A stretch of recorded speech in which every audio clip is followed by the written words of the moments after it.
Hello friends, welcome back. ಇವತ್ತಿನ ವಿಡಿಯೋದಲ್ಲಿ ನೀನು ಮಾಡಲೇಬೇಕು, ನೀನು ಮಾಡಬೇಕಾಗುತ್ತದೆ, ಈ ಎರಡು ವಾಕ್ಯಗಳು ಬೇರೆ ಬೇರೆಯಾಗಿದೆ. ಸೊ ಈ ಎರಡೂ ರೀತಿಯ ವಾಕ್ಯಗಳನ್ನು ಇಂಗ್ಲಿಷ್ನಲ್ಲಿ ಹೇಗೆ ಹೇಳೋದು ಎಂದು ಇವತ್ತಿನ ವಿಡಿಯೋದಲ್ಲಿ ನಾವು ಕಲಿಯಲಿದ್ದೇವೆ. ನೀನು ಹೋಗಲೇಬೇಕು, ನೀನು ಹೋಗಲೇಬೇಕು.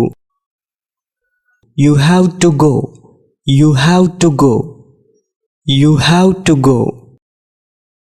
ನೀನು ಓದಲೇಬೇಕು, ನೀನು ಓದಲೇಬೇಕು. You have to read, you have to read. ನೀನು ಮಾಡಲೇಬೇಕು, ನೀನು ಮಾಡಲೇಬೇಕು. You have to do, you have to do, you have to do.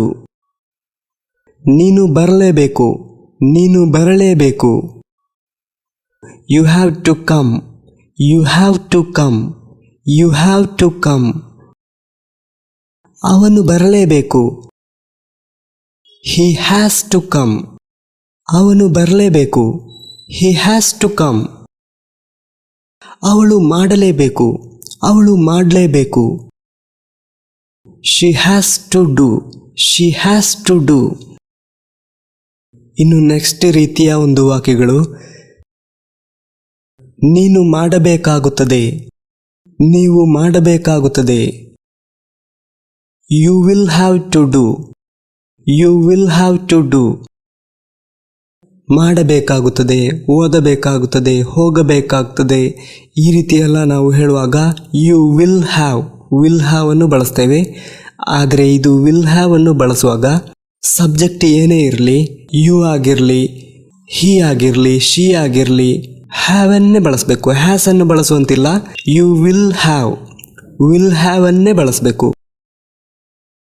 ನೀನು ಹೋಗಬೇಕಾಗ್ತದೆ, you will have to go. ಅವನು ಹೋಗಬೇಕಾಗ್ತದೆ, he will have to go, he will have to go. ಅವಳು ಮಾಡಬೇಕಾಗ್ತದೆ, she will have to do, she will have to do. ನೀನವನನ್ನು ಕರೆ ಮಾಡಬೇಕಾಗ್ತದೆ,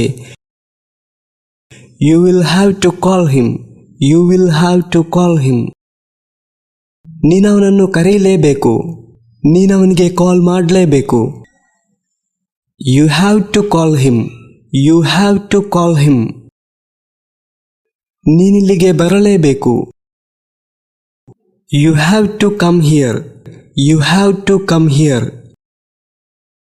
ನೀನಿಲ್ಲಿಗೆ ಬರಬೇಕಾಗ್ತದೆ, ನೀವಿಲ್ಲಿಗೆ ಬರಬೇಕಾಗ್ತದೆ. You will have to come here, you will have to come here.